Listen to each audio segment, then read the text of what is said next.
So I entered the life and death struggle mode. The male lead likes it, snatch it away. The male lead hates it, shove it at him. In short, the goal is to make the male lead despise me, but later, he became increasingly indulgent toward me, even speaking up lightly when others criticized me. Anyway, she only acts that way toward me, so why are you in such a hurry? Lucas and I grew up together, but he invited everyone to his birthday party, except me. It doesn't matter, I have no shame. I'll force my way in. I kicked the banquet door open, and the room instantly fell silent as everyone turned to look at me. Damn, that scared the hell out of me. Can Ursula ever change her temper? I really want to give her a couple of whacks, but I couldn't care less. After scanning the room, I walked straight toward Lucas, who was on the phone in the corner. Lucas, what do you mean by not inviting me? The tone was both spoiled and arrogant. Lucas first said a few words into the phone before turning his gaze toward me, the orange-red light overhead cast on Lucas's face, outlining his sharply defined profile. If it weren't for his chillingly indifferent eyes, Lucas would undoubtedly be outrageously handsome, truly worthy of being the male lead. I marveled in my heart once again. Lucas didn't seem surprised by my appearance at all and replied very smoothly, "You were still in Europe yesterday, how could I have sent you an invitation?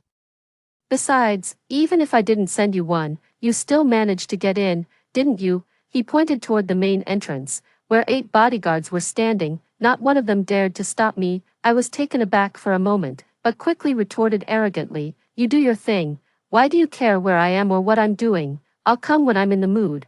Then I glanced around the banquet hall again. "I don't know what you were thinking, picking such a lousy venue. It's so boring." My gaze shifted to the guests who had just gathered nearby. What's not interesting goes without saying. Suddenly, a simply dressed woman stepped forward, her innocent face full of stubbornness. "Miss White, how could you say that about everyone? That's so rude. You must apologize to everyone." For a moment, the room fell silent, everyone looking at Bella Lincoln, who had just spoken. I also looked at her and laughed out loud. I am the famously spoiled girl in the circle, relying on my parents. I act recklessly and cause trouble everywhere in the circle. No one dares to interfere, especially with Lucas, often pushing his limits. Everyone says that if my family background were any worse, I'd be finished, but they don't know. I've been waiting for the day I'm finished. I've been waiting from childhood to adulthood. I am not a person from this world, but accidentally transmigrated into this brain-dead, old-school, dog-blooded abusive novel. As the biggest malicious female supporting character in this story, the original host caused trouble everywhere and bullied the female lead, ultimately landing herself in prison. To return home, I must follow the original plot and make the male lead disgusted with me. When the annoyance value is full, I can go home. Lucas is the male lead, so the first time I saw him, I started pestering him and causing trouble. At first, I had a system that reported the annoyance value to me every day, rising slowly. Very thoughtful, but one day in high school, it inexplicably disappeared, leaving me to fight alone. But I am not panicked. I could make him dislike me before, and I can do it again, so I continued to diligently court disaster, fully embodying the persona of a spoiled young lady. Lucas likes it, take it. Lucas hates it, shove it at him. Do everything that displeases him in his presence, and avoid doing anything that pleases him. As a result, he now frowns at the sight of me. His face filled with disgust. Excellent, this is exactly the effect I wanted, and today's banquet is the perfect opportunity to increase that disgust. At the banquet, Lucas was attracted by Bella Lincoln's pure and unaffected nature, as well as her considerate personality towards everyone, which only deepened his dislike for me. I came here with only one purpose, to serve as a contrast to Bella Lincoln and make Lucas despise me even more. Watching Bella Lincoln standing up for everyone in front of me, I glanced at Lucas standing beside me. At this moment, he is looking at Bella Lincoln. The power of the plot is indeed irresistible. Lucas is actually interested in Bella Lincoln. Then it's time for me to perform. I immediately adopted the demeanor of a malicious female supporting character, sneering contemptuously, fully embodying an arrogant and domineering attitude. "What do you think you are? How dare you lecture me?" Bella Lincoln's eyes instantly turned as red as a rabbit's. "Miss White, how could you say that to me? I'm doing this for everyone's sake." After saying that, she looked at the guests nearby, hoping someone would speak up for her, but there was only silence. These people have lived under my tyranny since childhood. Who would dare to speak against me in my presence? Except for Lucas. I turned to look at Lucas, who was still staring at Bella Lincoln with a frown. As if dissatisfied that no one spoke up for her. He really loves her so much. Bella Lincoln also seemed to realize something and turned her gaze to Lucas, looking pitiful as she said, "Mr. Lou, am I wrong?" Everyone looked at Lucas, hoping he would scold me as he usually did. I also looked at Lucas, waiting to be scolded. Unexpectedly, after a moment of silence, Lucas spoke calmly. "Are you a police officer?" Bella Lincoln was stunned and shook her head. "Then why do you care so much?" The tone was full of impatience. I was stunned. It doesn't make sense. Could it be that Lucas has some big collaboration with my dad again? For my dad's sake. Before I could even process it, Bella Lincoln was thrown out by Lucas's bodyguards. Immediately, the banquet returned to normal. I looked at Lucas and couldn't help but ask, "Are you and my dad working on another big project recently?" Lucas shook his head. I was even more dumbfounded and pointed at the entrance. "That's Bella Lincoln." "Bella Lincoln, don't you feel anything? She's the female lead. You have to understand love at first sight, don't you?" Lucas frowned. "Ursula, don't go crazy as soon as you come back." He scolded me, and I'm satisfied. Yes, this is the feeling. Although I don't know why Lucas didn't stand up for the female lead. It doesn't matter. He still despises me. I feel reassured. Since both Bella and Lincoln have left, there's no point in me staying. Not long after, I picked up my bag and prepared to leave. As I reached the main entrance, a voice suddenly echoed in my mind. It was the system. "Damn, host, how did the disgust value drop to 0? Did you secretly try to please the male lead while I was away? Suspect me?" I immediately walked back, ready to let Lucas scold me to show the system. "It must be your lousy system that's causing the problem." As soon as I walked over, I saw a group of people sitting next to Lucas complaining about me. I've seen this kind of thing quite often. After all, with the persona I've built, it's hard not to have people criticizing me. But it was the first time I heard Lucas's response. He said, "Anyway, she only acts up with me, so why are you in such a hurry?" Lucas leisurely swirled his glass of red wine, his expression even carrying a hint of smugness. The person beside him glanced at the other person skillfully, secretly rolling their eyes. Only one person who had a good relationship with Lucas spoke up directly. "Here we go again. Our lives don't matter, do they?" The corner of Lucas's lips curved into a deeper smile, his tone deliberately provoking. "Some things are obvious without being said." In an instant, several people lunged at him, pretending to strike. At this moment, my heart was in turmoil. Damn, this guy is really something else.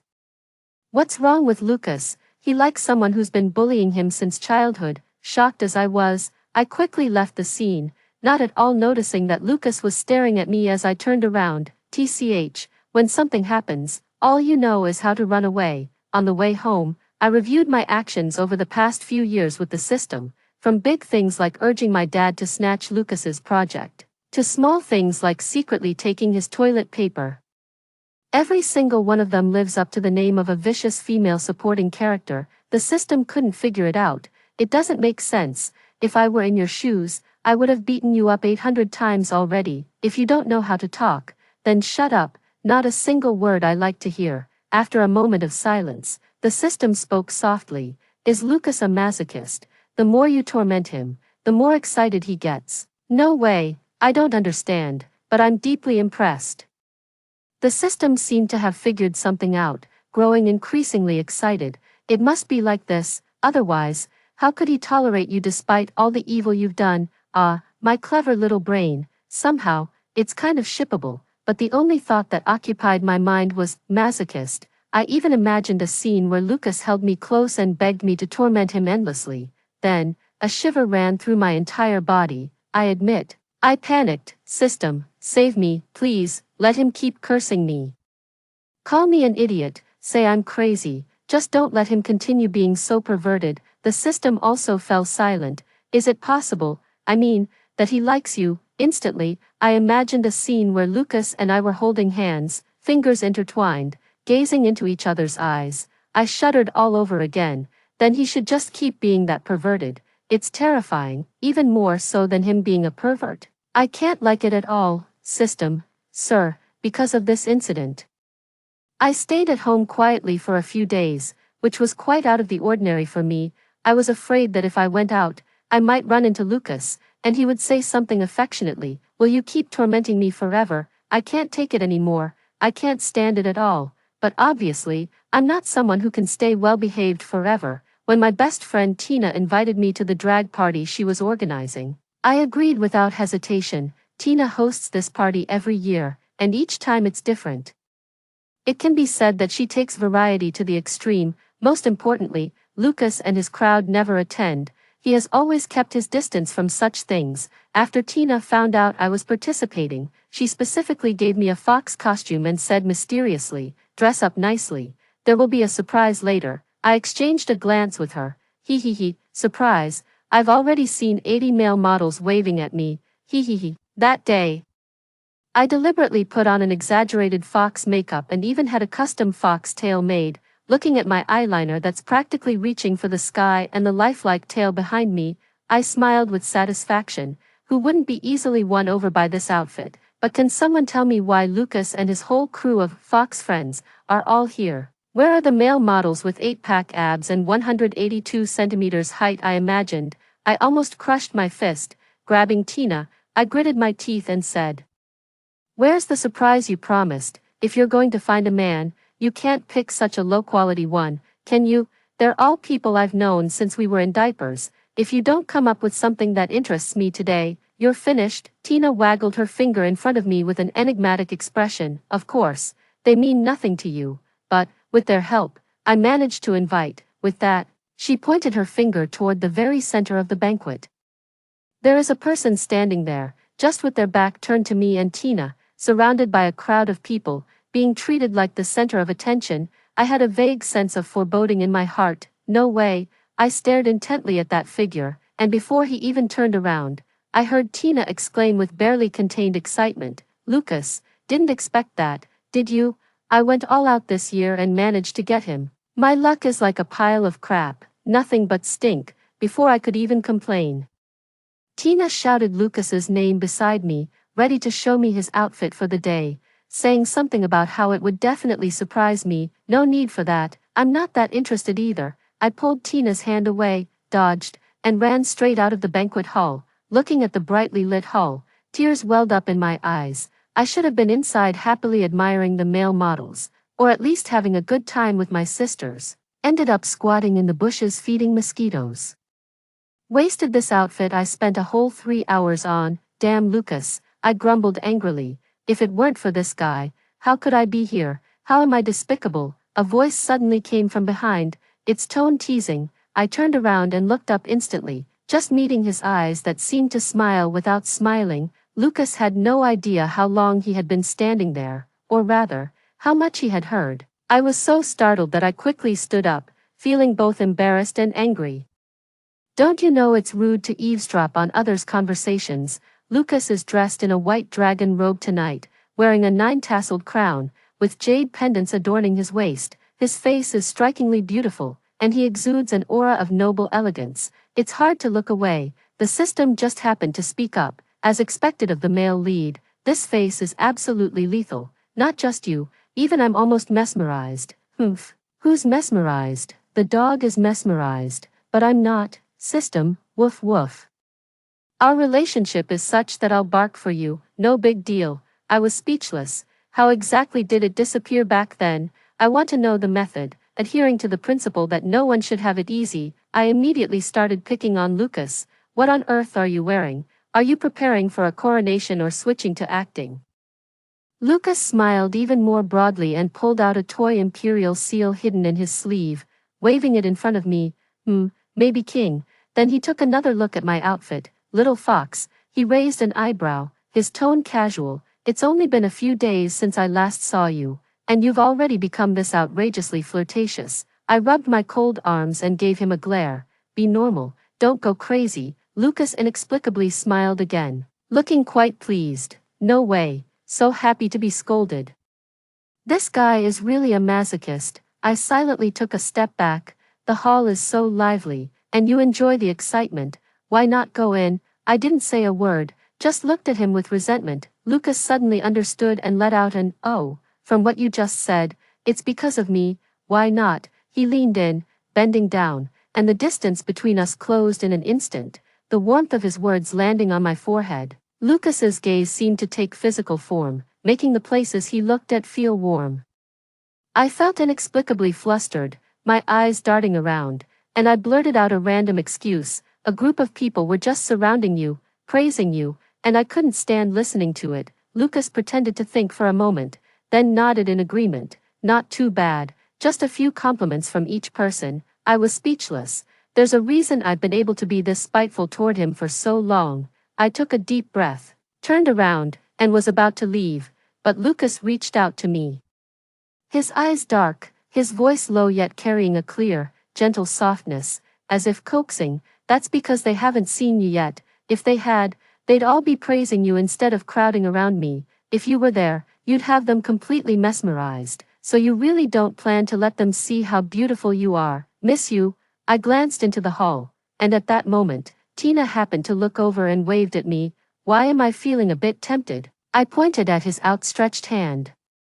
Still hesitating, just the two of us, together, isn't that a bit awkward? Seeing that I had relented, Lucas grabbed my wrist and pulled me toward the banquet hall. Why go separately? As soon as we entered the hall, Lucas and I were immediately surrounded. It was Lucas's group of friends. Wow, Ursula looks so beautiful today. Whoever marries you in the future will be truly blessed. It's like a masterpiece crafted by the goddess Nuwa. Ursula, you've really worked hard coming down to earth. Luckily Brother Lou called you back, otherwise those who missed it would have been in for a loss. A group of people chattered non-stop, showering praise. They directly drew the attention of others in the banquet hall, who then proceeded to praise me from head to toe. While engaging in mutual business flattery with them, I turned to glance at Lucas, and at that moment, he happened to be looking at me too. The moment our eyes met, Lucas suddenly broke into a smile, leaned in, and whispered in my ear.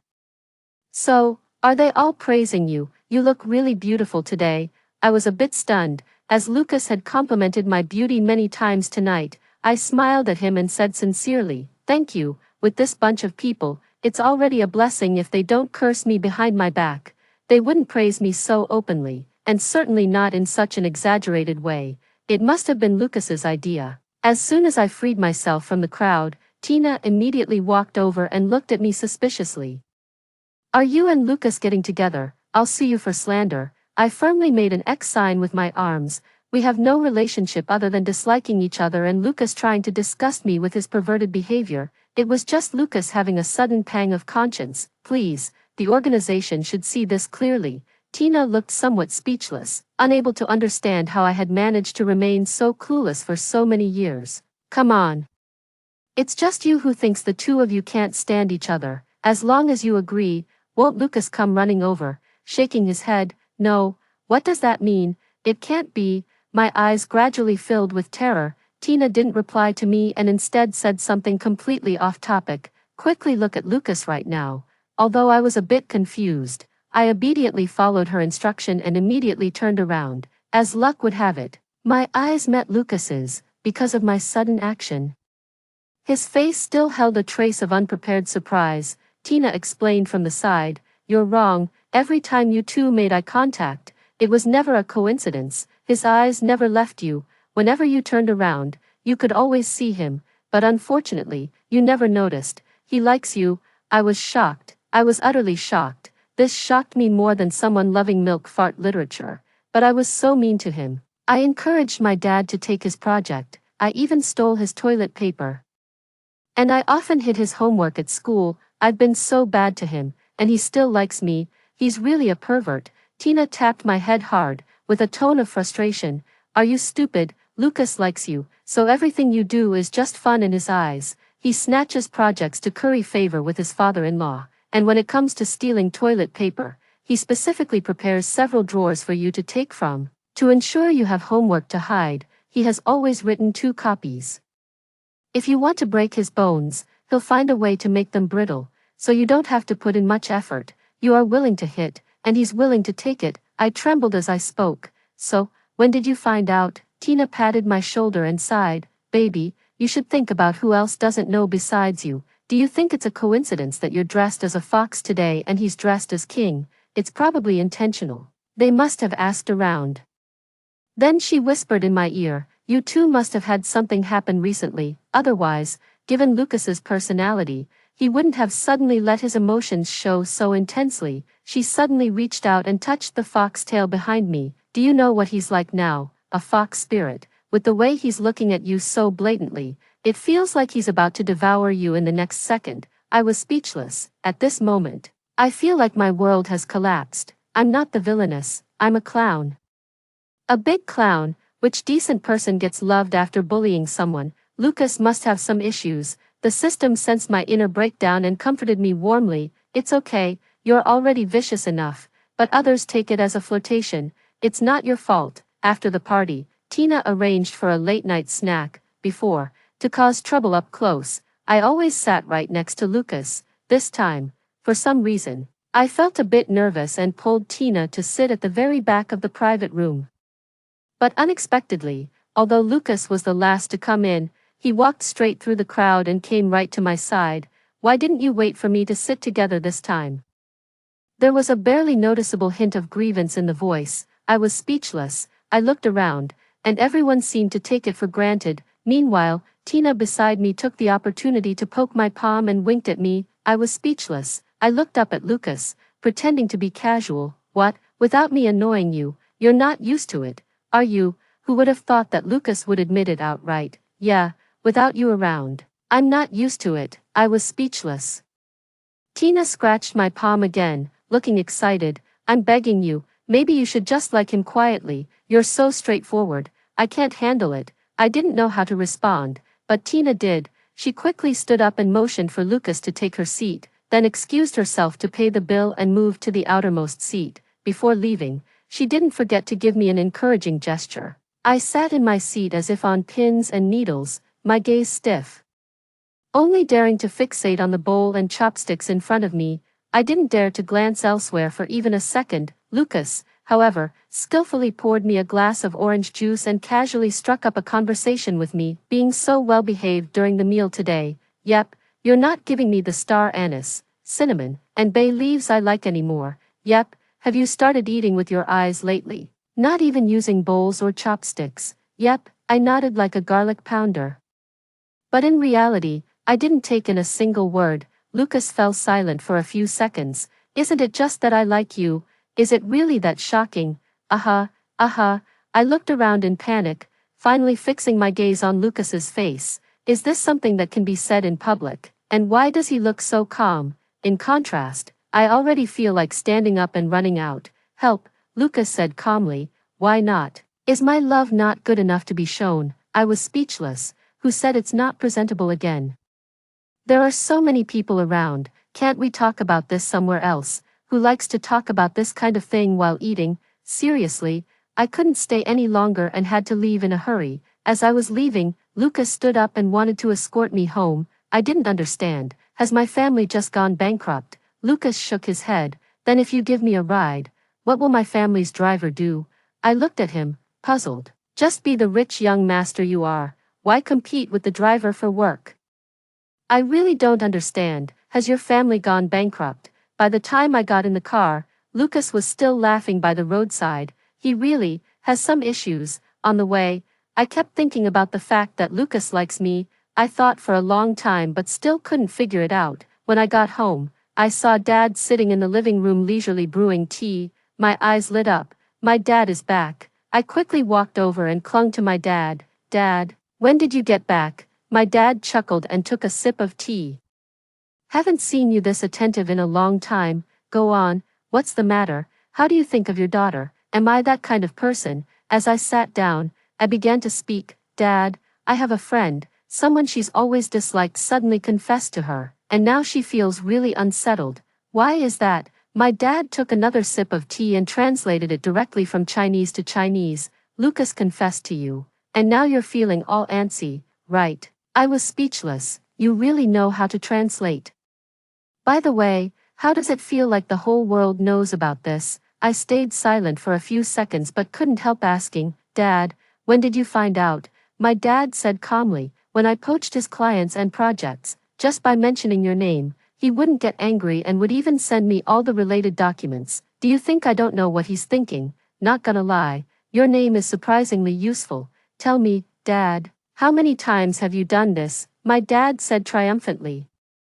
What do you know? This is called business warfare. I was speechless. It's quite an impressive business battle. My dad glanced at me and shook his head with a smile. Sweetie, do you really think it's just about these projects? Think about it yourself. Since you were little, how much have you bothered Lucas? Has he ever once lost his temper with you? Every time. Hasn't he obediently played along with your antics? Whenever you casually mentioned wanting something, didn't he bring it right to our doorstep? I argued. That's because I threatened him, back in the day, to collect enough dislike points. I pretended to be the boss every day and threatened Lucas into being my sidekick, making him do all the dirty work. Isn't that called bullying? My dad just threw his head back and laughed. Oh, my silly girl, think about how Lucas was back then. Did he seem threatened? He was so happy following you around every day, you just didn't see it.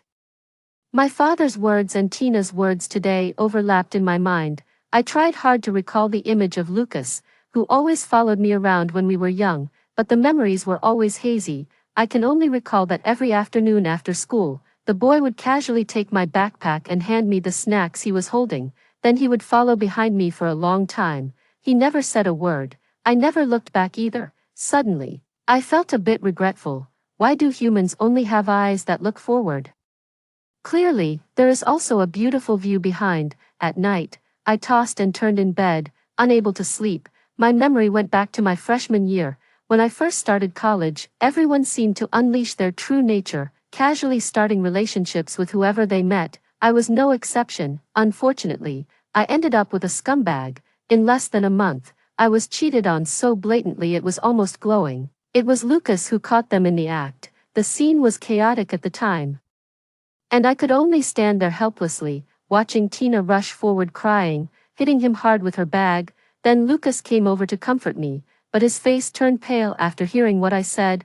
What did I say to him? I buried my face in the pillow, thinking hard. That's right, I confronted him. Are you happy now, seeing me in such a mess? I have always assumed the worst of Lucas, because I feel guilty. I feel guilty for directing all my malice toward Lucas. Every time I see him, I'm reminded of how I've always bullied him. So, in my pettiness, I hope Lucas will dislike me, even hate me.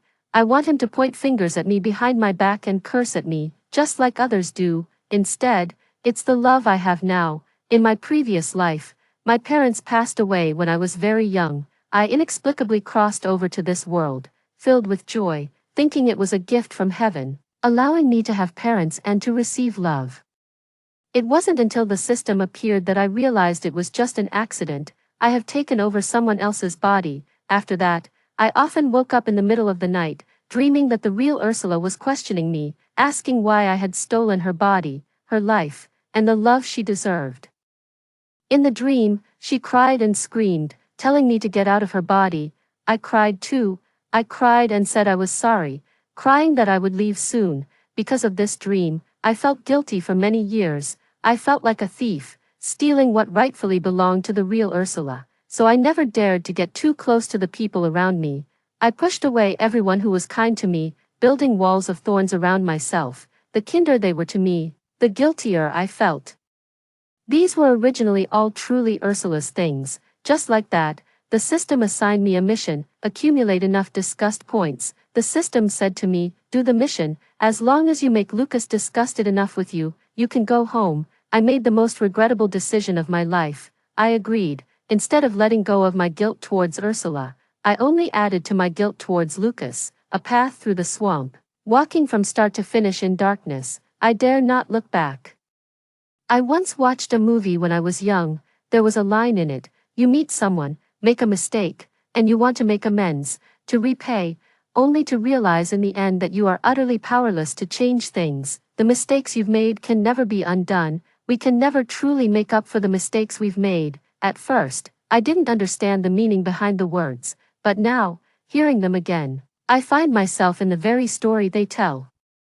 A bullet from years ago has struck right between the eyes. In the silent night, only the wind howls and rushes past outside the window. The system broke the silence. Actually, I met Ursula. Do you want to go see her? My breath caught in an instant. and I asked with a trembling voice, "What does this mean? Is it really possible?" The system's voice remained as mechanical as ever, but I could detect a hint of delight. "Weren't you always unable to sleep back then? Constantly saying you were sorry, so I went searching for Ursula across various small worlds. I thought it might be better if the two of you met. Her life is quite eventful, you should learn from her." As the system announced completion, my consciousness slipped into a coma, then I found myself in a white space, with a door in front of me. The system spoke, "Open the door and walk in, and you'll find Ursula. No running away, no cowardice. Or I'll lock you in here for 2 days, no. 2 months." I knew the system was trying to comfort me, so I forced a smile to reassure it. After taking a deep breath, I nervously opened the door with trembling hands. Behind the door were rows of flickering screens, and the protagonist on each screen was a woman who looked exactly like me. There she was, dressed in Western court attire, standing among a group of women, cautiously observing her surroundings. There she was, flying on a sword with someone by her side, laughing heartily. There she was, wearing a headscarf and carrying a hoe on her shoulder. There was even a scene of her crouching by the alchemy furnace, pondering over a prescription. The system, noticing my fascination, explained, "These are all the small worlds she has visited." What does this mean? After I found her soul consciousness, she heard that her body already had you. So she voluntarily went to various worlds to complete tasks and help us repair the storyline. The reason I came back so late is because I was helping her get familiar with the tasks. Just as the system finished explaining to me, a woman's voice came from behind. "Who are you?" It was Ursula returning. I turned around, so she naturally guessed my identity and looked at me with a smile. "I thought you might come, but I didn't expect it to be this soon." I looked at her for a long time, and what came out of my mouth was the "I'm sorry" I had said countless times in my dreams. Ursula was first stunned, then smiled freely. "There's nothing to be sorry for. It's not your fault either. And look, haven't my recent experiences been quite good?" Ursula pointed at the screen in front of her. Indeed, although there were failures in it, her face showed an indescribable sense of satisfaction and happiness. With a casual wave of her hand, a sofa appeared in the room, and she immediately pulled me down to lounge lazily on it. "How has the old man been lately?" It took me a long moment to realize she was talking about our dad. "He's doing well, in good health, eating and drinking just fine, and still capable of pulling off some tricks." Then I told her all the funny stories from my childhood, one by one, making her laugh heartily. When she calmed down, Ursula turned to look at me. "What worries me the most is him," I quickly responded. "I will definitely take good care of him. I trust you. After all, he is your dad too," Ursula said with a smile. That day, Ursula and I lay on the sofa and talked for a long time. Towards the end of our conversation, we started talking about men again. I told her about my situation with Lucas and said I felt guilty. "I don't know how to face these feelings." She was lying leisurely one moment and then jolted up the next. "Do you feel indebted to men?" I nodded in confusion. "I've been bullying him all along. Shouldn't I feel guilty?" Ursula shook her head and said she had dealt with many men in various small worlds. "I would treat them badly because of my tasks, even kill them, but they still flock to love me. I never feel guilty." "Ursula, do you know why?" I shook my head. "Because I know I deserve it. I deserve everyone's love. People will never fall in love with something that is completely worthless. Lucas loves you because there is something about you worth loving. It was wrong of you to bully him, but is it your fault that he fell in love with you in the process? Why do you feel burdened and indebted because of his love? You never asked him to love you. If you feel sorry for him, you can start treating him better from now on. Make it up to him, give him money, do anything. Is love the only way?" The continuous questions left me stunned, as if a whole new world had opened up before me. "So, it could be like this." In the haze of drowsiness, Ursula whispered in my ear. "Ursula can only accept someone's feelings out of love, not out of a sense of obligation. You are Ursula, and anyone who has you is truly fortunate. I hope you can live the life we share to the fullest, otherwise, I'll have to blame you the next time we meet." Ursula. When I woke up, it was already the next morning. The sunlight outside the window streamed in, falling on the quilt. I touched the sunlight on the quilt. It was just the right warmth. "Thank you, Ursula." "Thank you too, system." The atmosphere was perfectly set, just waiting for the system to say, "You're welcome." The warmth and redemption vibes were at their peak, but what came out first was, Pair of Twos. The cheerful soundtrack of Landlords instantly filled every corner of my mind. Then the system's voice followed. Damn, he actually has a pair of twos. I'm done for this round. Huh, what did you just say? I was speechless. Get lost, idiot. I've given a lot of thought to what Ursula said. Right after lunch, I made an appointment with Lucas to clear things up. As soon as he sat down, I got straight to the point and said, I came here today to apologize to you. Due to some unspeakable reasons, I have always bullied you since we were young. I am truly sorry. I stood up and bowed. Lucas was somewhat flustered and helped me up. I don't mind. It's okay. I shook my head. But I do.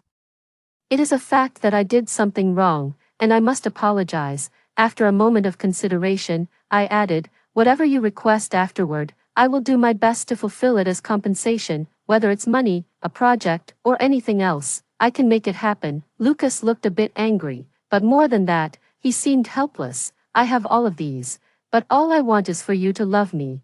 But I don't love you now, you know that, right? He froze for a few seconds. Then replied in a muffled voice after a long pause, I know. I walked over to his side and said seriously, but I admit I have feelings for you, and I might fall in love with you later. Lucas's eyes lit up again, but right now, my feelings for you are mostly guilt. I can't turn that guilt into love at the moment. I need time, because in the first 26 years of my life, I never once looked back at you. This is very unfair to you. You could also, Lucas interrupted me directly. It is indeed unfair to me, but I don't care, Ursula. As long as you prioritize me, I don't care about anything else. Lucas's eyes sparkled, and he looked very happy. I was speechless. There was a feeling of both smoothness and exhaustion. The system quietly remarked, this must be the conversation between a person and a simp. I really got to see it now. I was speechless. You should talk less too. Ever since that day we chatted and Lucas found out I had a crush on him. He's been acting even bolder and more flirtatious. Wow, he didn't take in any of the other words at all. I gave him a novel nickname, Saucy Big. The system burst into laughter, saying it suited him well. On the day we got together, Lucas dug out his high school uniform and begged me to put it on. Then he took me to our high school. The two of us walked side by side on the streets we had walked in those years, eating the familiar flavors we had once tasted. Finally, Lucas stopped and motioned for me to go ahead. Ursula, I've always known that you wanted me to dislike you. I don't know why, but to stay by your side. I never smiled when I faced you, always frowning and pretending to dislike you. You said that day that you never looked back at me, but you didn't know. I'm glad you never did, because only behind your back could I love you without any disguise. So, after all these years, on this day when I no longer hate you, would you be willing to look back at me, or to put it another way, would you be willing to love me? The voice behind me trembled, choked with emotion. I stood frozen in place for a long moment before turning around as if waking from a dream, looking at Lucas in his school uniform. The memory is clear. I remember the image of Lucas following behind me. At that time, sunlight filtered through the treetops and fell on him. The breeze lifted the hem of his clothes, and he looked weary, as if uninterested in everything. But only his eyes knew that they held everything that interested him. I do. I love you. After hearing the first story above, what are your thoughts? Feel free to share your opinions in the comments section. Next, there is another similar story. Let's continue to see. I transmigrated into a cliché CEO novel with my dad. And just as the male lead was about to take my kidney for his white moonlight, my dad slammed on the brakes and rushed out, slapping the male lead across the face. My dad, according to Article 234 of the criminal law, organ trading is illegal. You're looking at up to 5 years in prison. Go eat lead, you scum. The male lead was stunned. As you can see, I've transmigrated into a novel. It happened on a bright and sunny morning, while jogging past a bus. I got overly excited while curiously watching some drama unfold. So excited that my autonomic nervous system went haywire, and I fainted on the spot. When I woke up, I found myself inside a trashy CEO romance novel I'd read before, spanning millions of words. Right from the start, the male lead threw a stack of cash in my face to humiliate me. Pearl, you drugged and framed me, all just to marry into the Wong family and become Mrs. Jefferson, didn't you? I'm telling you, dream on. My heart belongs only to Nancy, you vicious, malicious woman, how despicable, want to marry me. Keep dreaming, I'll just consider it as sleeping with a prostitute. What nonsense are you babbling? I can't even listen anymore. My eyes are only on that stack of cash, all red bills, picking them up while muttering, "Don't step on my money, move aside." The domineering CEO, seeing my money-grubbing appearance, was filled with even more disgust. You and Nancy are sisters from different parents, yet you're worlds apart. She's pure and kind, while you're malicious, jealous, and vain, utterly revolting. With that, he stepped on the red bill I was about to pick up.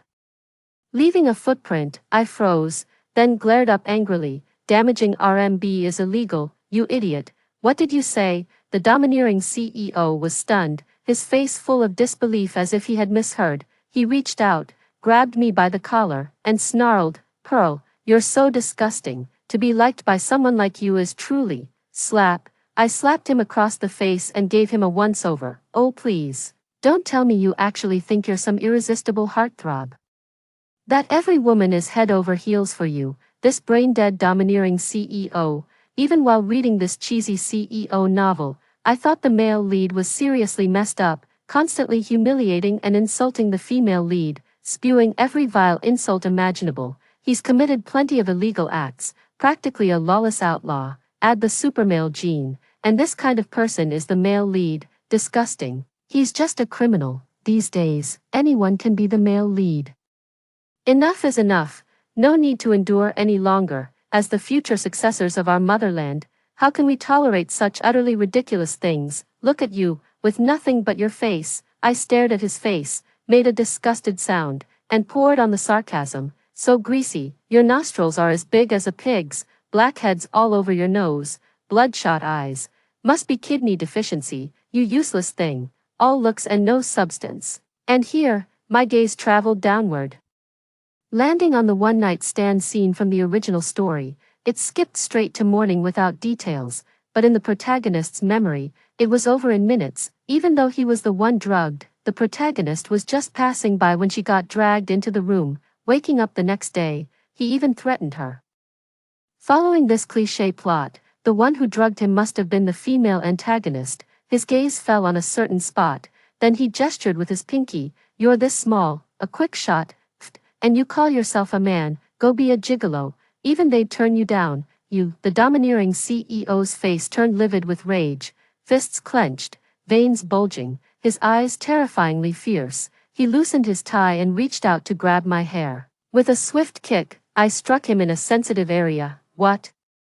You think you can force yourself on me? Coercion against a woman's will is illegal. You also casually discarded cash, which counts as intentional destruction of property. Add rape to that. Just these charges alone could land you behind bars for life, and now you want to get violent with me." The domineering CEO's face twisted as he crouched on the ground. If one word could describe it, his gaze could kill. He really wanted to kill me. I picked up the money from the floor and ran outside. I bumped into the CEO's assistant and the hurriedly arriving White Moonlight, the original owner's scheming younger sister, Nancy Hill. "Miss Hill, what is this?" The assistant looked at me holding so much money, his face full of astonishment. "Me, oh, the money that came with buying ducks." The assistant looked puzzled. Nancy Hill glanced at me weakly. "Sister, you've quarreled with Brother Jefferson again. I know Brother Jefferson has feelings for me. But you shouldn't make yourself look so bad just to become Mrs. Jefferson. Dad would be angry if he knew." I couldn't help but roll my eyes. Damn it, which male lead has the surname Jefferson? Yours truly is none other than Jefferson, first name Pill, similar to the female lead's name, but with a different surname, and the White Lotus supporting female character before me is the original host's stepsister. Looking at her pitiful appearance, I casually said, "Angry, oh. That's exactly what I want to see. Best if you get so angry your blood vessels burst, your heart stops, resuscitation fails, and you die. Then all the Hill family's assets will be mine." Nancy Hill widened her eyes. "Sister, how could you curse Dad like that?" She was filled with grief, anger, and a hint of panic, inadvertently revealing the call screen connected to Dad. Silently, she mouthed two words at me, "Idiot." My fists clenched, and in an exaggerated tone, I said, "Oh dear." Little sister, there's a mosquito on your face. With those words, I seized the moment to slap her across the face. Slap, deafening. Nancy Hill froze, unable to react for a long moment. The assistant beside her instinctively covered her face and took a few steps back, muttering under her breath, "Madman and madwoman, so terrifying. If it weren't for the high salary, who'd want to be an assistant?" "Pearl, Mr. Hill's furious voice came through the phone. "What have you done to your sister again? How can you be so vicious, you wretched girl? Get back here right now," I said to Mr. Hill over the phone. "You old bastard, blind and heartless, worse than an animal. Just hearing your voice makes me sick, like shit. You think I'll go back just because you say so? Unless you give me $1 million, forget about ever seeing me again, even if your ashes are scattered to the wind." With that, I turned to run, spotting that White Lotus supporting character. I couldn't resist coming back to slap her once more before dashing off, as if I'd go back and ask for death. What a joke. This old bastard clearly isn't a decent person, treating his biological daughter worse than his stepdaughter. His heart is so biased it's practically coming out of his ass. Why doesn't this damn bias just ruin him already? In this kind of trashy CEO novel, the female lead is treated like some heinous criminal, with everyone hostile toward her. While the supporting female character seems to have the script of a beloved darling, from another perspective, the original female lead is actually the vicious supporting character, isn't she? I seriously suspect the author was jealous of the female lead when writing this. Since the male lead is the author's own perfect creation, the thought of the female lead ending up with him must have disgusted the author, which is why they tortured the female lead so relentlessly. What a sicko. I rushed to the most luxurious hotel, took that money, and booked a deluxe presidential suite. During that time, Mr.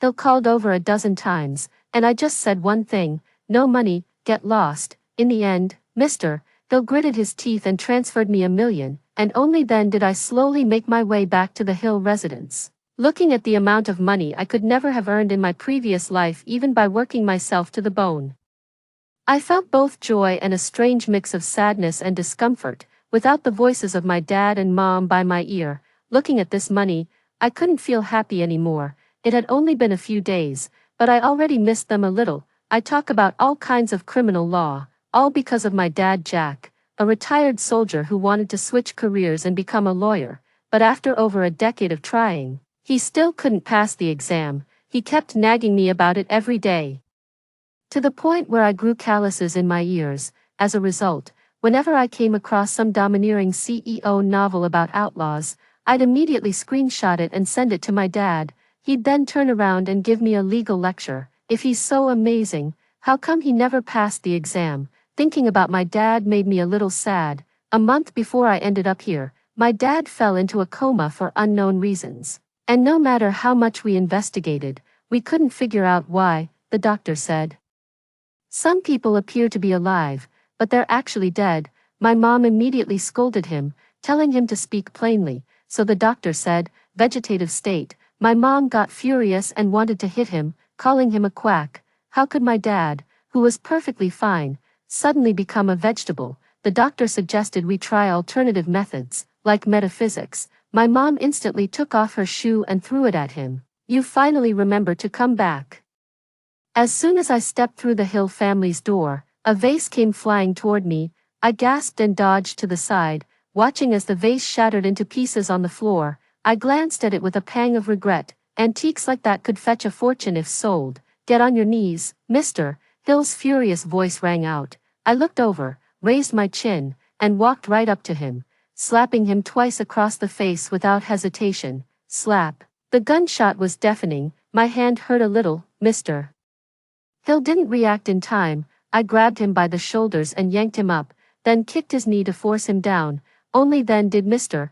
Hill snap out of it from the pain, glaring at me with murderous rage in his eyes. Pearl, you bastard, what are you doing? I looked down at him condescendingly. Didn't you say you wanted to kneel for me? I thought it'd be too embarrassing. I'm afraid it might shorten my lifespan. But since you're so eager to kneel, I suppose I'll just have to bear the shortened lifespan while fulfilling your wish. Stepmother Lily, who had been watching gleefully from the sidelines with a look of schadenfreude, snapped out of her daze upon seeing Mr. Hill frozen in shock after my blows. She let out a scream, her face full of pity as she rushed to help Mr. Hill up, shooting me a reproachful glare. Pearl, how could you treat your father like this? He only wants what's best for you. You've offended the Wang family. If it weren't for Nancy, do you have any idea what state our Hill family would be in right now? You would have been completely devoured by the Wang family long ago. As the elder sister, how can you be so willful since childhood, always competing with your younger sister for everything? What you did, drugging Mr. Wang, has already shamed your father enough, and now you even lay hands on him. You've truly disappointed me with that speech. All the good and bad accusations were conveniently pinned on me. On the surface, she pretended to mediate, but in reality, she was fanning the flames, adding fuel to the fire, eager to see my relationship with Mr. Hill deteriorate further. That's exactly what she wanted. I smiled at her and said, "What do you mean by competing with her? Weren't they all mine to begin with? You, a stepmother, brought another man's child into the Hill family." Nancy Hill changed her surname to He. Did you really think she was this old man's child? And now you want to inherit the Hill family's fortune? You're dreaming. Lily's expression changed for a moment as she helped Mr. Hill up, but I swiftly kicked again, one kick each, and now both of them were neatly kneeling on the ground. I sighed. How embarrassing. Why such grand gestures? Since you insist on kneeling, you might as well stay that way. Speak up, old man. Why did you summon your ancestor back? Make it good. Mr. Hill's face turned livid, veins bulging as he ground his teeth. Pearl, I dug at my ear, looking impatient. If you're not going to talk, I'm leaving. Did I come back just to listen to you throw a tantrum? What kind of feudalistic nonsense is this? Always demanding the original owner to kneel. Whenever the White Lotus or stepmother pulls some petty stunt, Mr. Hill gets angry and makes the original owner kneel for days and nights to reflect on their mistakes, without even food, locking them up for days. This old man is blatantly abusing his own child, a filthy creature worse than livestock. Stop, Mr. Hill roared angrily, and I impatiently halted. Speak up. Stop dragging your feet. Mr. Hill suppressed his anger, his expression extremely grim.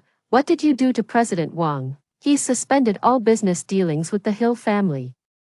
Whatever you did, go to the Wang family immediately and apologize on my behalf. Our family is going bankrupt, I exclaimed with delight. That's great. Give me all the remaining shares and money. I'll sell them at a low price before they become worthless. Mr.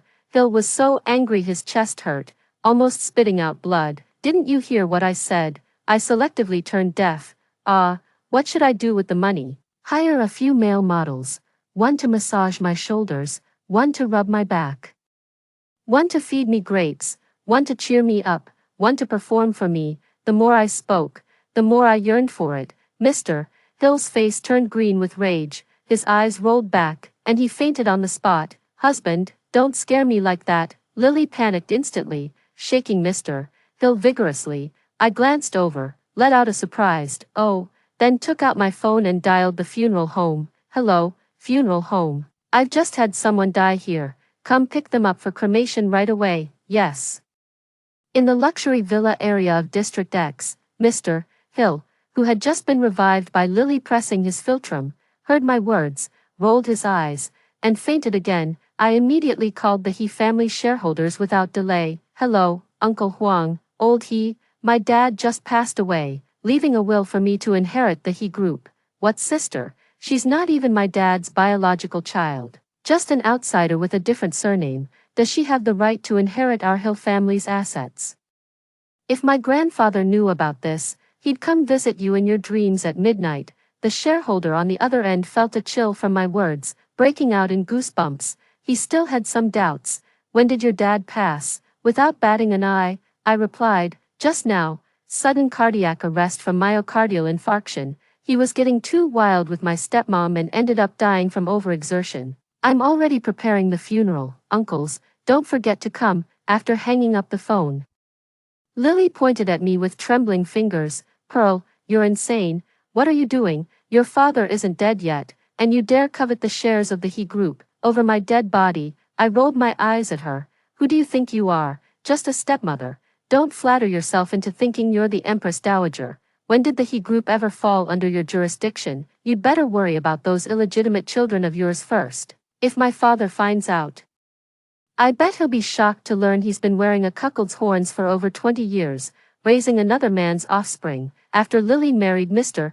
Hill, she brought her 4 or 5-year-old daughter, Nancy Hill, into the family. Within less than a year, she was pregnant again and gave birth to 2 sons and a daughter. In this kind of melodramatic story, the stepmother character is always vicious and selfish, and would definitely cheat on Mr. Hill. What nonsense are you talking about? Lily's eyes flickered with panic, but she quickly regained her composure, appearing calm and collected. I didn't miss the change in her expression, and immediately understood. I had been bluffing, but combined with the original host's memories of those 3 arrogant and domineering younger siblings who looked nothing like Mr. Hill, the youngest daughter did resemble Lily a bit more. Mr. Hill was unconscious, so I called the funeral home staff to carry him directly to the funeral.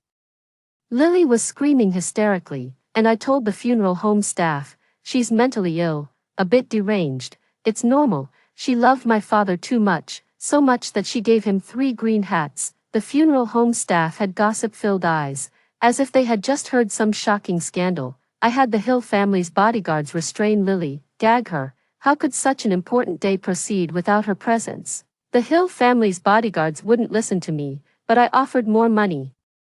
After one night, I outbid and rehired all the bodyguards at a higher price. "Right away, miss."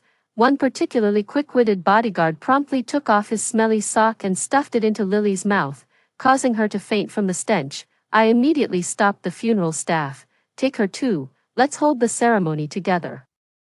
The funeral staff were at a loss for words. When they arrived, they checked Mr. Hill's condition. He was alive but unconscious. My meaning was clear. Some people may appear alive, but in reality, they're already dead. They told me to speak plainly, so I said, "Mr. Hill, wealthy all his life, wanted to test his children's filial piety in his final days. He decided to stage his own funeral to observe their reactions. Who would weep the most and care the most about him? The one who did would inherit the largest share of his fortune." Upon hearing this, their eyes lit up, nearly kneeling to call Mr. Hill their stepfather. They even mentioned having a widowed mother at home who'd be willing to marry him. They wouldn't mind gaining a stepfather. I'm speechless. At the funeral, many old shareholders and business partners attended. Who knows how much of it was genuine, but they certainly put on a convincing show of grief, one by one. They came to console me for my loss. I rubbed my eyes. Damn it, I accidentally got chili oil from the spicy strips in my eyes just now. It was so uncomfortable. As a result, everyone who saw me thought my red and swollen eyes were from crying due to overwhelming grief and sorrow. "Dad," Nancy Hill's highly recognizable voice rang out as she rushed to the coffin flanked by black and white photos, shocked and disbelieving. Behind her was the domineering CEO Wang, whom I had kicked in the groin the day before, now appearing in a wheelchair. Our gazes met, his eyes filled with disgust and malice. I silently mouthed a few words at him. Weakling trash. Who knew those few words would provoke the domineering CEO to rise from his wheelchair, his face dark with rage as he strode toward me, only to miss the small pebble underfoot, slip, and land face first in a humiliating sprawl. Silence. It was very quiet. The silence was so profound you could hear a pin drop. Yet suddenly, a deafening burst of laughter echoed through the venue. "Ha ha ha ha, fell flat on your face like a dog. So damn funny." Indeed, the one laughing so inconsiderately in such a setting was none other than yours truly. The domineering CEO strategically feigned unconsciousness. If he fell like this, he would lose all dignity. Everyone attending the funeral was a prominent figure in the business world. Some wanted to laugh, but given the CEO's family influence, they could only suppress their amusement with great effort, their shoulders trembling uncontrollably. The elder CEO arrived a step later and was ushered in. His gaze swept the room and landed on his son sprawled on the floor. His lips twitched upward, and finally, he couldn't hold back, bursting into laughter. "Seriously, who is this idiot, falling flat like a dog eating dirt? This is too hilarious. Ha ha ha ha ha." The laughter was deafening. The surroundings instantly grew even quieter. Everyone looked at the old tycoon with strange expressions, but he remained oblivious, laughing so hard his stomach hurt and tears streamed down his face. The assistant following behind glanced at the familiar wheelchair and figure in the distance.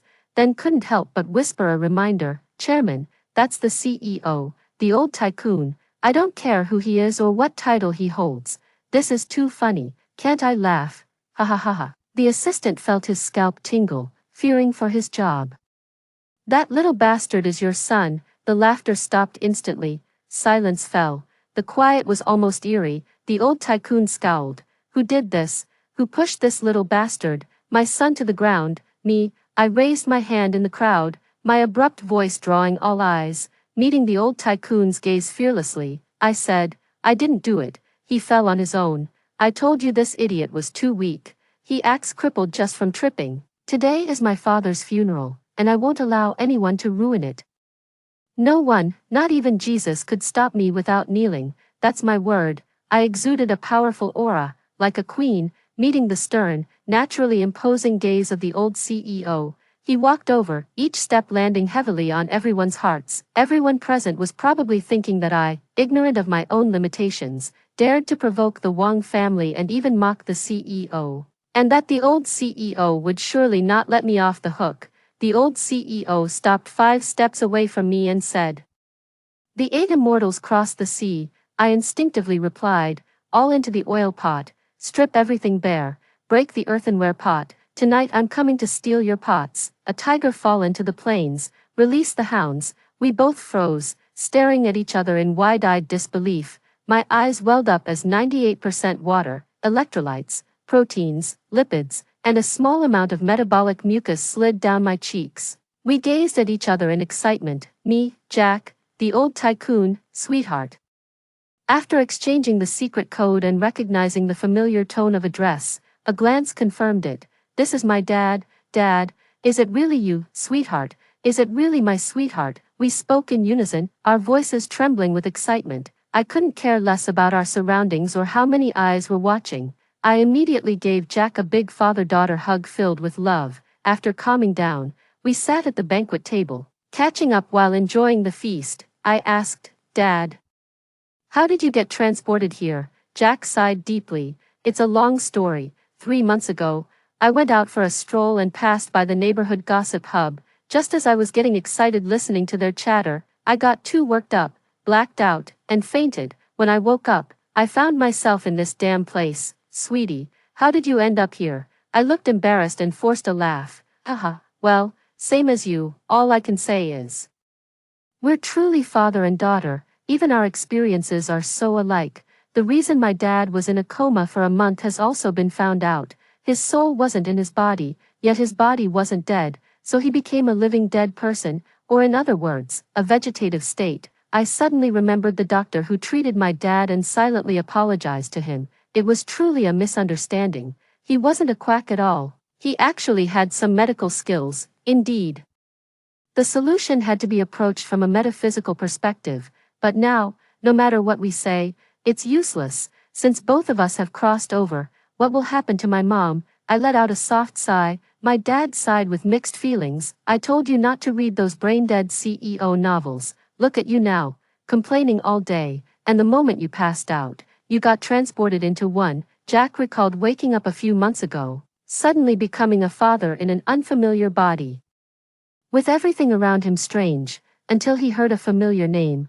The son he unexpectedly became a father to turned out to be from one of those cheesy CEO novels he'd read. I rolled my eyes. Don't act all high and mighty. You were just as hooked on them. Be glad you read CEO novels. Now you're the CEO's dad, richer than a country, with money you couldn't spend in a lifetime. If you'd read those Dragon King's son-in-law stories instead, you'd have ended up as the father of some vain, gold-digging ex-fiancé side character, and your whole family would have been wiped out in seconds. My dad stayed silent, picking at his food. I won't waste words. Let's grab the food. While eating, my dad suddenly remembered, by the way, whose funeral banquet is this? I pointed at the black and white photo over there, my dad's. Seeing my dad glare and raise his chopsticks at me, I quickly corrected myself. I mean, the dad of this body I'm in now, the female lead's father. My dad stopped. This dish is really good. Next time we should have another banquet. My dad praised. Agreed. I nodded. I have to say, it was truly delicious. Sister, how could you? After crying with the three younger siblings and having the domineering CEO Nancy Hill carried away, she walked over with a sorrowful face. Dad just passed away. How can you be so happy? Dad was always healthy.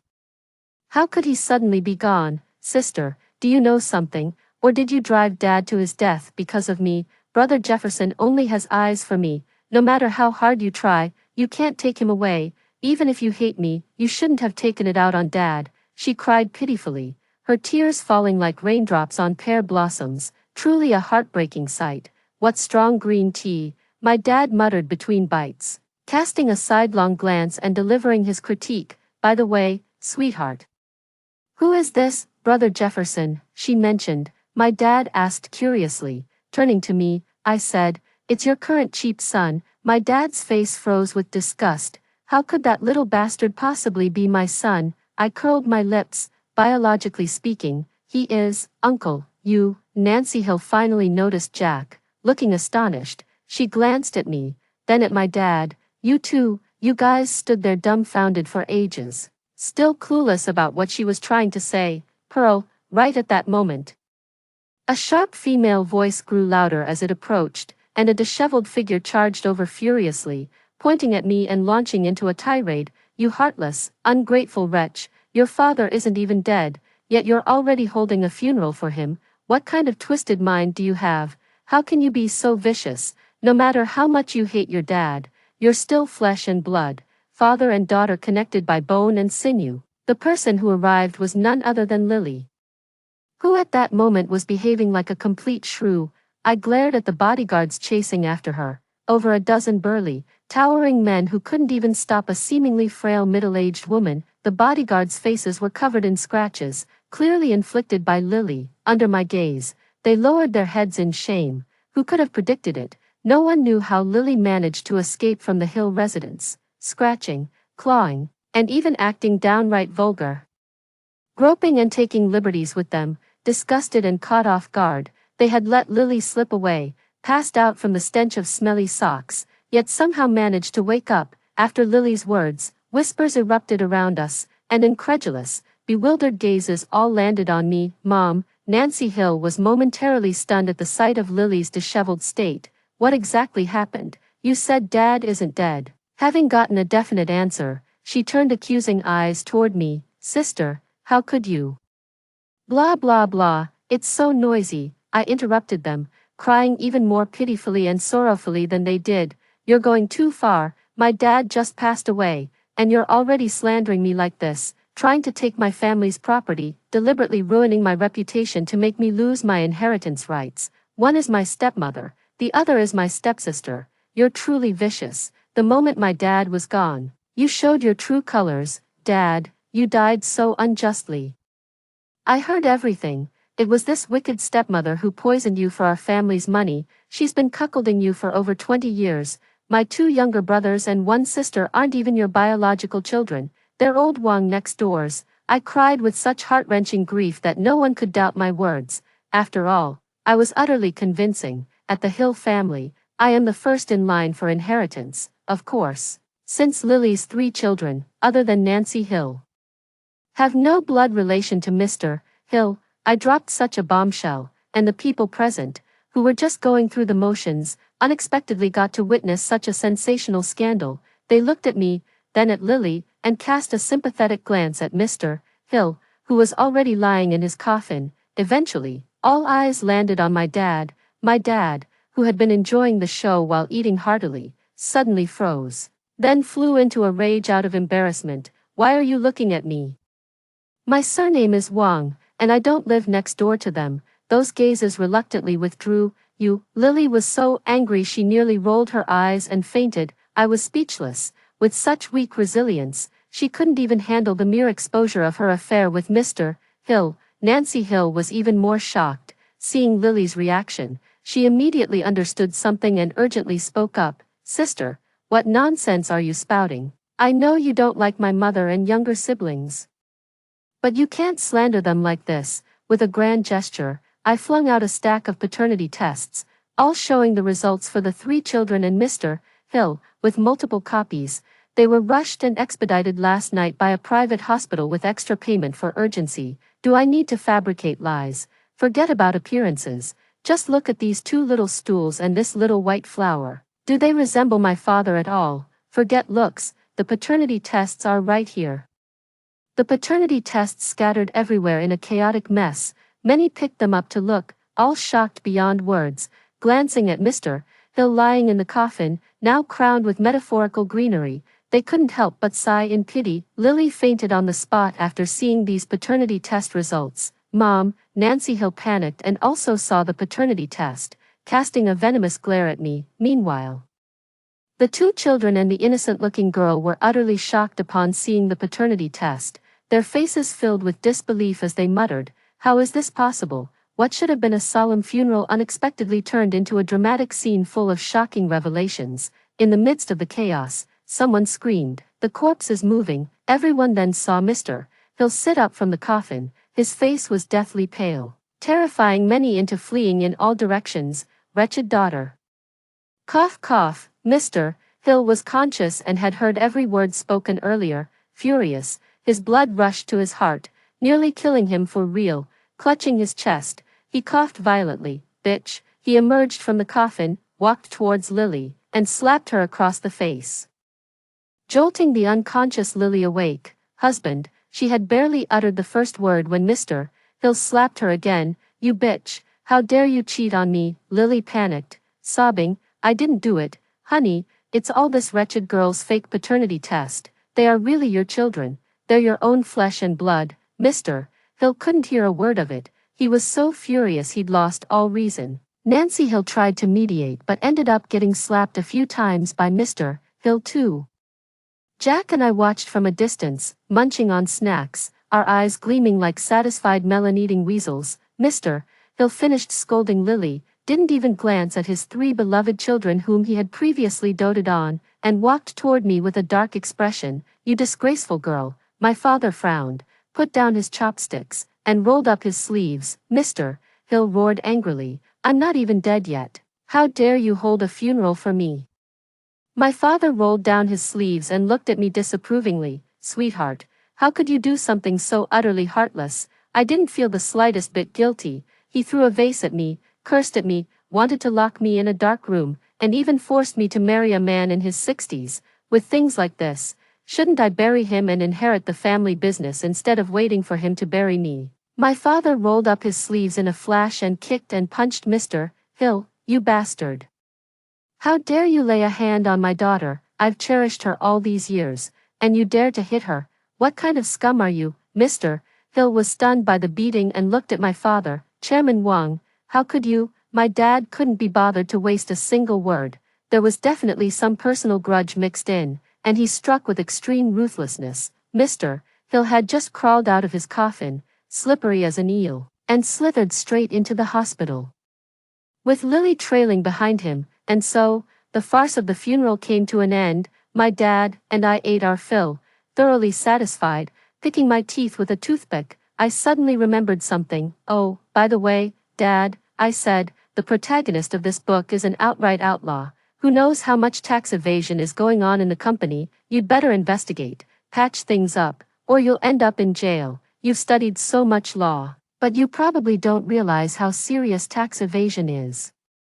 To avoid eating peanuts, stepping on sewing machines, or making umbrellas in the future, Mr. David, you've worked hard," I said solemnly. My father suddenly looked weathered. "I've never been a chairman before, how would I know about these things?" There was no other way. To avoid going to jail, my father had no choice but to take immediate action. He ordered an investigation right away, and the results were shocking. There was indeed tax evasion, along with quite a few employees with dirty hands. A major reshuffle followed immediately, and the taxes were paid. After doing all this, a whole month had passed before my dad finally let out a sigh of relief. When I spoke up, he nearly jumped out of his skin. "Oh, and Dad, there's still that idiot male lead. He's a ticking time bomb. In the book, he got away with all kinds of illegal and criminal acts. You've seen it too. He's practically half the penal code himself. Get rid of that moron right now." In the book, he got away with it, but now we're living, breathing people. We might end up taking the fall for him. My dad clutched his chest. You scared the hell out of me with your sudden outburst, trying to send your old man to an early grave. Silence, quiet, sighing in despair. Half an hour later, what can we do? My dad asked. I rested my face in my hands, turning my sluggish brain, and suddenly had a flash of inspiration. There's one way to successfully kick him out of our Wang family. My dad glanced around. No one was there, and with an air of self-deception, said, "Tell me, Dad, you can do it like this, and then like this." Suddenly, a figure walked in, and my dad shouted angrily, "There's a traitor, abort the plan." I was speechless and glanced at the golden retriever running over. My dad saw it too, paused awkwardly for a moment, then coughed and said, "Let's just go with the method our sweetheart suggested." We exchanged a glance, grinning slyly, like not-so-bright villains loudly plotting. The overworked CEO, massaging his temples after a long day, walked in, his eyes, sharp as radar, suddenly locked onto a figure, his expression turning to disgust. "Pearl, what are you doing here? Who let you in?" "Butler." The butler hurried over, facing the CEO's fury. "How many times have I told you not to let her in? Are you deaf? Do you want to be fired?" The butler said with grievance. "Young master." This was approved by the master. "Dad," the domineering CEO raised an eyebrow, then looked at me. "Pearl, what kind of bewitching potion did you give my dad? If you can't get to me, you turn to my father instead. How can you be so shameless? Don't you have any sense of propriety or shame?" Slap, a resounding slap landed on the domineering CEO's face, cutting off his stream of foul language. The domineering CEO looked up in disbelief. "Dad, shut up," Jack said with a righteous and disgusted expression. "Watch your mouth. Who's your dad? You're not my kid." The domineering CEO looked at my dad with a strange gaze. I sat on the sofa, eating grapes, watching my dad in action. My dad clasped his hands behind his back and turned around. "Butler, bring it out and show him." "Yes, master." Hearing the address, "Master." Jack nearly slipped and fell. He turned his head to correct the butler. "Don't use such feudal titles anymore. The Qing dynasty has long fallen. Who are you calling master? Call me old Wang, or comrade." The butler hesitated, unable to bring himself to say it. The domineering CEO had no idea what was happening and asked with a dark expression, "Dad, what exactly are you trying to do?" "I told you I'm not your dad. Stop calling me that," my father snapped impatiently, just as the atmosphere grew strangely cold around the domineering CEO. The butler finally handed him a document, a paternity test. The CEO, confused, took it and glanced at it. "What's this?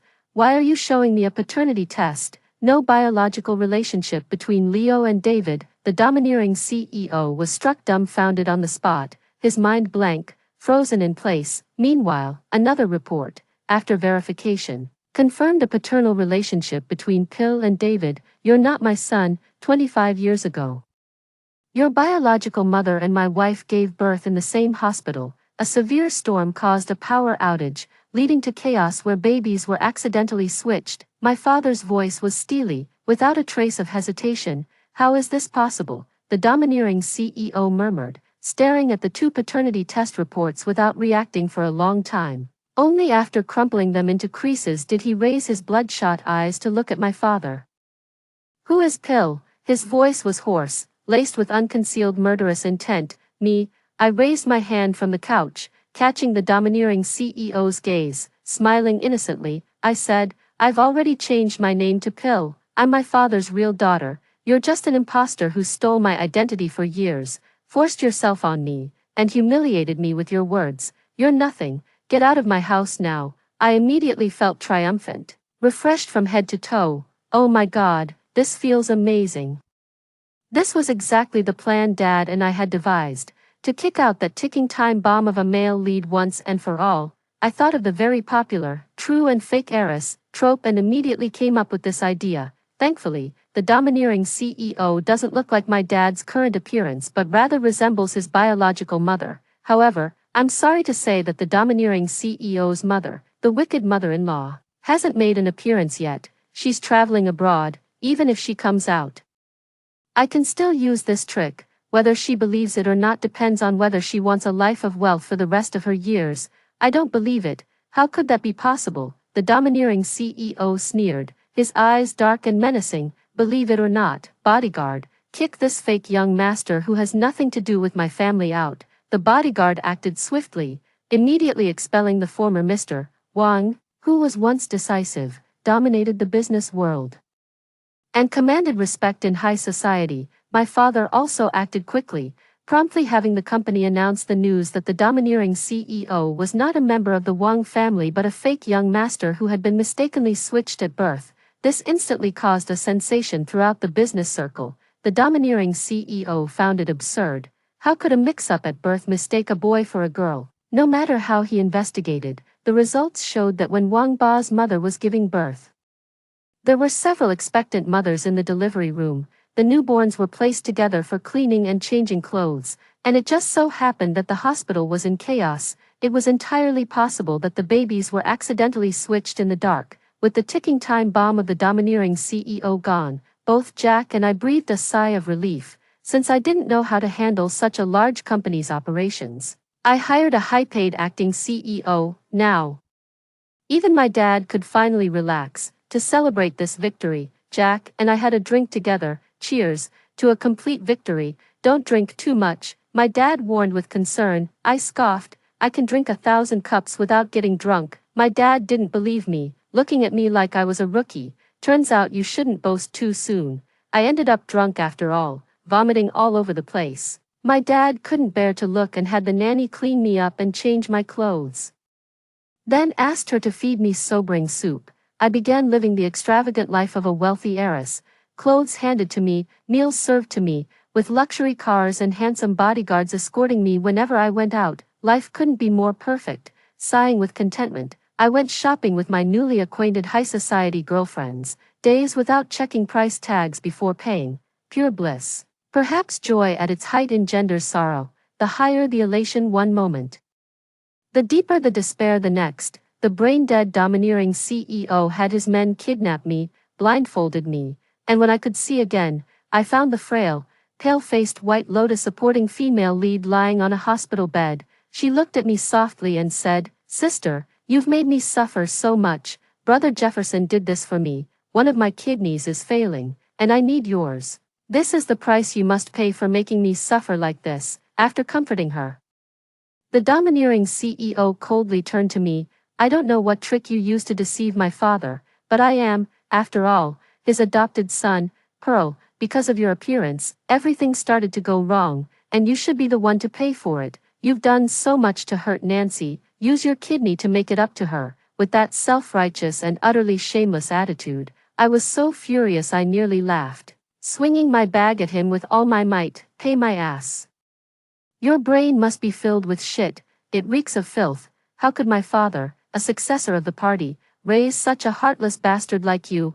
Then give her my kidney. If you love her so much, why don't you give her yours? Isn't it true love? Would you die with one less kidney? Take mine, take your uncle's. Organ trading is illegal, and you're even involved in kidnapping. What the hell is this?" The domineering CEO clearly didn't expect me to suddenly go berserk. After taking a beating for over 30 seconds, he called in a few bodyguards, dragged her into the operating room. 3 or 5 bodyguards restrained me, and I couldn't struggle free at all, swearing loudly while being dragged to the operating room with a hand over my mouth. Damn it, the domineering CEO's brain must indeed be full of crap. Forget the fact that forcibly removing someone's organs is a crime. Just the fact that he didn't even bother to have me and the White Lotus undergo compatibility testing before the kidney transplant shows he really doesn't care if she dies faster. Based on my years of reading melodramatic novels, I'm sure the White Lotus female antagonist isn't actually sick, but I screamed until my voice went hoarse, and the doctors, nurses, and bodyguards acted as if they were deaf. "Dad, save me. If you don't come, your daughter's kidney will be gone." Sob. I cried in utter despair, overwhelmed with grief.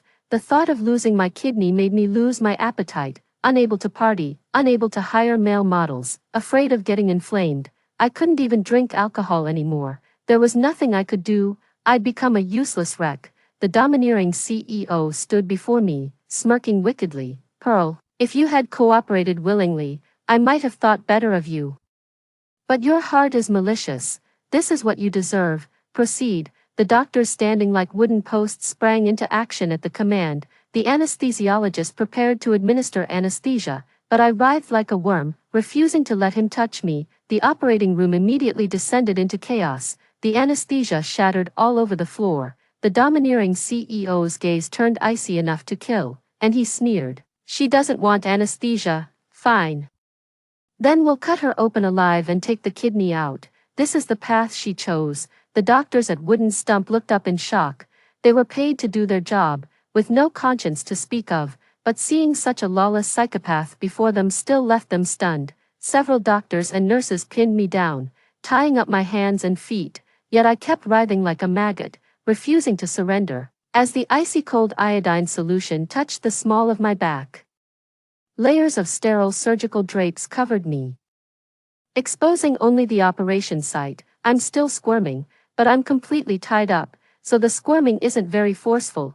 Just as the doctor's scalpel was 0.01 centimeters away from me, bang, a loud explosion, the operating room door burst open as my dad rushed in with police officers and burly bodyguards in tow. Spotting the domineering CEO standing to the side, he immediately delivered a resounding slap across his face. Slap.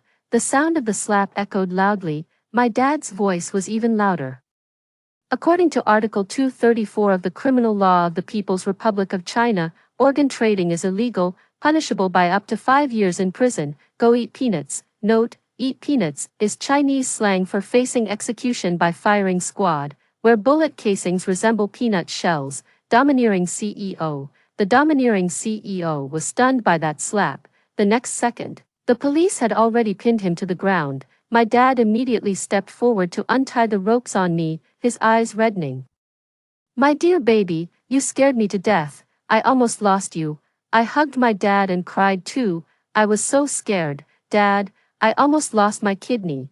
That crazy bastard actually tried to take my kidney. My dad calmed me down, then stepped forward and slapped the domineering CEO twice more. The White Lotus, who had already been sedated and fallen asleep nearby, was also taken away. Removing someone's organs without their consent constitutes the crimes of intentional harm and intentional homicide.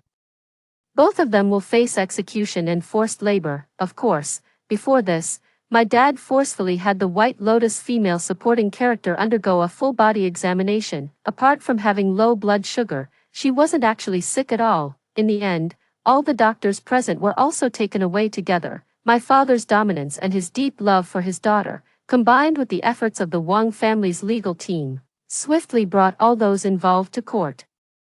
The White Lotus was sentenced to 3 years in prison, while the domineering CEO, charged with kidnapping, intentional assault involving attempted murder, illegal organ harvesting, and numerous other criminal activities during his tenure as CEO of the Wang Group, received a sentence of over 30 years in prison. The news quickly spread online, and the domineering CEO, the White Lotus, and those doctors were all subjected to overwhelming public condemnation. Those who had lost family members or suffered injustices because of the domineering CEO wept with emotion upon seeing him receive his rightful punishment. I figured, a lawless rogue's full text spans millions of words and is so lengthy, it couldn't possibly involve so few crimes, so I used my financial power to have someone investigate, and the findings were shocking. He was actually involved in drug trafficking and even arms dealing. Well, that settled it, straight to the death penalty. On the day the domineering CEO was sentenced to death, I went to see him off, bringing fine wine and good food, standing beside my dad to watch. Not that it was for him to eat, he truly didn't deserve it. Giving it to him would have been a waste of such fine wine and dishes. The domineering CEO's ugly expression made it seem like he wanted to tear me into pieces with his glare. Afraid the following scene would give me nightmares, my father forcibly prevented me from watching. I could only leave regretfully. Still curious about how my father found me, I couldn't help but ask, "Mr.